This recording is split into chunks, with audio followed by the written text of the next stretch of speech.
Hello students, Mr. Young here with Chapter 23, Lesson 3. It is called Nationalism and Nation States. And what a mess. What a mess Europe is in the 1800s. Today's lesson is kind of a gap closure of how we went from the Europe of the somewhat imperial age of kings and queens into what we have today. It really sort of takes us into the early 1900s. Today we're going to learn about all the most important countries. From the USA to Germany and all that, and Italy, and even a little bit on Ireland. But we begin with Britain.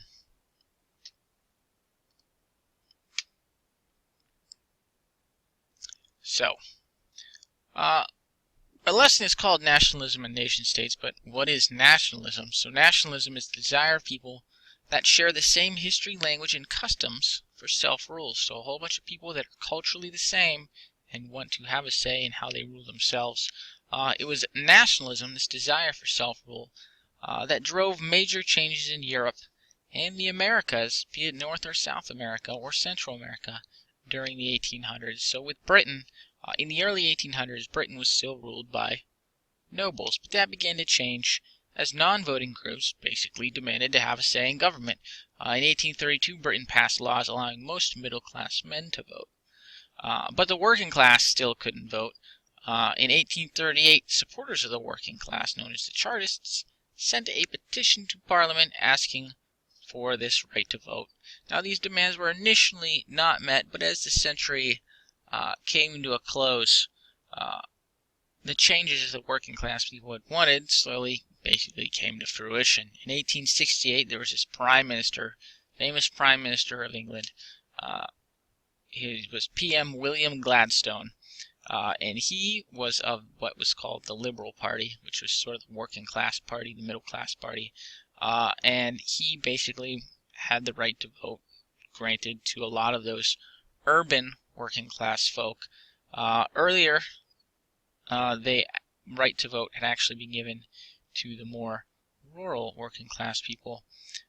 In the early 1900s, so here we are, 1900s, there's this new party called the Labour Party, and they worked to improve the lives of the working class by passing laws like creating the minimum wage, health insurance, pensions, and even unemployment aid. So sort of that labor movement that's going to kind of coincide in the United States happened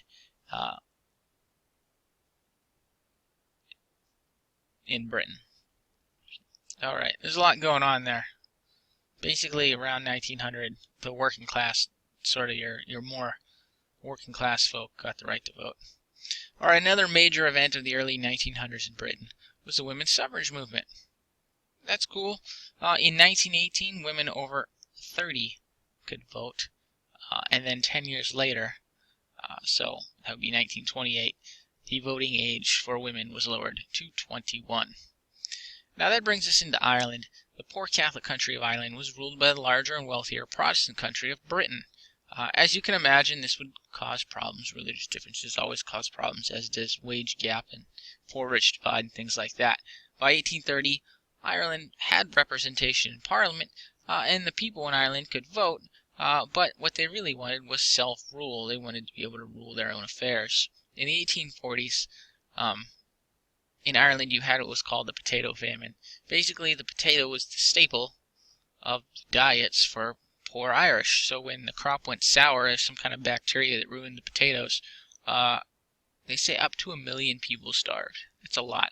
At this point, this is when a whole lot of Irish actually immigrate into the United States. We have our influx of Irish after the potato famine. There was intense criticism on Britain for not doing enough to aid the Irish in their starvation, and as a result there was increased pressure on Parliament to let the Irish rule themselves.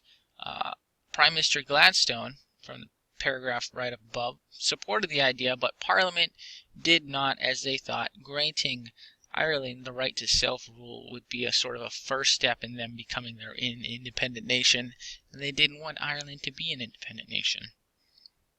Okay. Changing gears to France. Back to France. What a crap storm France is. And after all that revolution in business with Napoleon. So after Napoleon was defeated and exiled a second time, the French monarchy was restored only to be overthrown again, and once more France was a republic. Guess who was elected president? This guy named Louis Napoleon, who was the nephew of Napoleon Bonaparte. So yay, that family is back in control. Well, it was actually a time of relative prosperity for France until they lost a war with Prussia and Louis Napoleon was ousted. At this point, a workers' revolt took control of Paris, only to be crushed by the army of the upper-class government, sort of your aristocracy.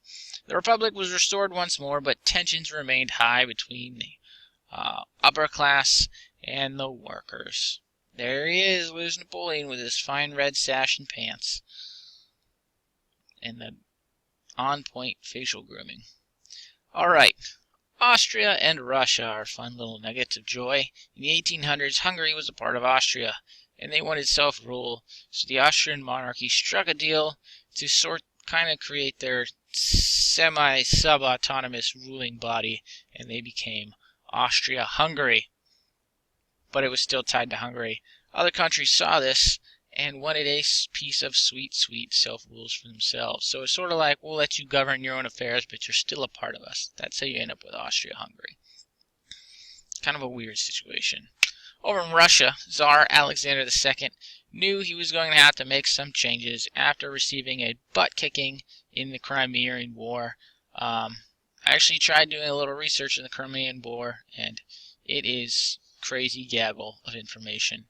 It's confusing for me, so I didn't even want to try to drop it on you. Just know that after getting stomped, Tsar Alexander II knew it was time to play catch-up. He basically went to modernize his country, built factories, he modernized farming techniques, and the big one, he freed the serfs from their nobles in 1861. And you're thinking that's like Civil War time in the United States. Imagine still having serfs in 1861. It wasn't even really all that long ago. Far less than 200 years. Okay, Italy. In 1848, most of Italy was under the control of Austria. In northern Italy, however, there was an independent nation called Piedmont. In exchange for allying with France and Britain in a war with Russia, which I think was the Crimean War, France helped drive Austria out of Italy, so Piedmont sort of took control of northern Italy. Down in southern Italy, there was this nationalist, a guerrilla fighter by the name of Giuseppe Garibaldi. Guerrilla warfare is sort of this hit and run, hit and fade, small group ambush tactics. And basically, with these tactics, he led uprisings in southern Italy, so they were able to basically overthrow the governments there. And then they pretty much, the people there elected to join this northern kingdom of Piedmont, and then you had this coming together, a unification of Italy. There he is, Giuseppe, right there. The sword of Italian unification. Now, Germany. Woo. Germany was also mostly forged in blood. The people of the German states were calling for a unified Germany. They were all kinds of little kingdoms. In 1862, Otto von Bismarck, kind of a famous guy in history, becomes Prime Minister of Prussia. He's appointed by the king. He set about strengthening the Prussian army and then going on to kick the butts of France, Denmark, and Austria. And what I can only describe as some combination of political and tactical genius, Bismarck convinced the leaders of the small and German states to unite with Prussia, creating sort of the first unified Germany, of which he was the Kaiser, or Emperor. So he united Germany, and then he was the Emperor of Germany. Otto von Bismarck with its pointy hat. That's the very simple version of a very, very complex political story. Meanwhile, in the United States, something we're a little more familiar with, and you'll learn all about next year, we get to the 1800s United States. It was expanding westward. On the picture, it's this way, westward. So you can see here in this nice map that I found, Thomas Jefferson had purchased Louisiana from France in 1803, and then they annexed Texas after Texas had a revolution and broke away from Mexican control. That was 1845. Some short few years later, the United States went to war with Mexico. And we'll learn all about that next year, and we ended up basically kicking their butts and then taking all their land in the North American continent in what is called the Mexican Cession here in 1848. California, true story, actually had their own revolution, but they only were in control of California for like a week before the U.S. Navy showed up. And they pretty much at that point filled up most of what is the continental United States today. You can see Oregon was a territory at the time that we shared with Britain. They would basically give up on that dream and kind of leave it to us. Oh, and then the Gadsden Purchase here of 1853. Basically, the United States filled up this whole northern continent, excluding Canada, with what we call Manifest Destiny. We'll learn all about that next year. So we were expanding, however, all was not well in the nation. The regional divides between the North and the South, particularly over the issue of slavery, was getting worse and worse pretty much throughout the 1800s. In 1860, when anti-slavery candidate Abraham Lincoln was elected president, the South Carolina seceded. Most of the southern states followed and formed the Confederacy. Boom, you have a civil war. Chapters and chapters of this in next year. But for now, we just need to know that the North won in the period afterwards called Reconstruction. Things were a little shaky at first, but the country was rebuilt. It was slowly becoming more democratic. Things like senators are no longer chosen by the House of Representatives, but an elected position, which is what we have today. And then you have the women's rights movement kind of start in the late 1800s, mid 1800s.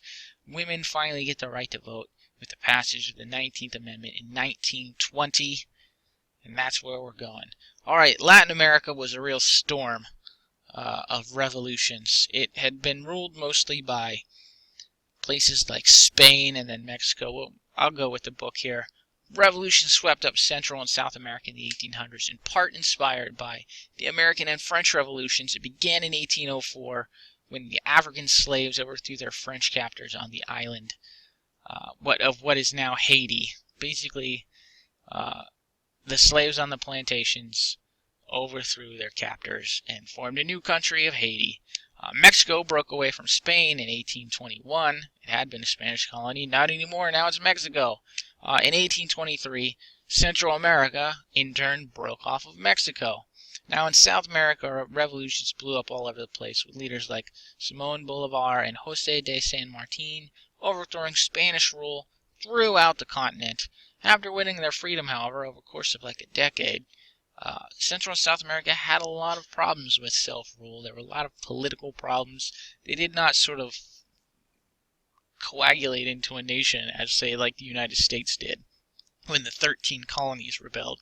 Then they formed a new country, United States. South America didn't quite work like that. There were problems about what role should the Catholic Church play in government. We like it this way, you like it that way. They basically couldn't unify, and it's kind of still messy down there. Alright, that's it for today. It was a heck of a lesson. You have a 10-point quiz on the next page. There I am. The next lesson is the Industrial Revolution. And it is not quite as long as a lesson as this one. Lesson 5 is all about society and industry. So for today, go ahead and knock out the quiz. It's nothing crazy. If you've been paying attention for the last 13 minutes, you should be good. 2 attempts. If you need another one, let me know. If you find any crazy typos or think you got the answer right and it's wrong, let me know. I'm here for you. I know we shoved like the 100 years of history for like half a dozen nations into one lesson. It was a lot.